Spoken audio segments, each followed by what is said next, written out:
How to enable notification flash for the screen. This tutorial shows you how to get a screen flash alert whenever you receive a notification. First, open Settings on your Android. After that, tap on Accessibility from the list. Let me show you. From there, tap on Advanced Settings to see more options. At this point, tap on Flash Notification to open its settings. In the next step, turn on the toggle next to Screen Flash Notification. Following this, turn on the toggle next to Camera Flash Notification as well, if you want the rear flash to blink too. Once done, close Settings once your preferences are set. Keep in mind, Screen Flash triggers a bright color flash across your display, so it's especially useful if your phone is often on silent or vibrate.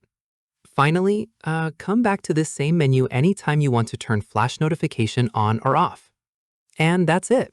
If this guide helped you enable notification flash for the screen, give it a like, subscribe for more Android tutorials, and tap the bell icon for updates. See you in the next one.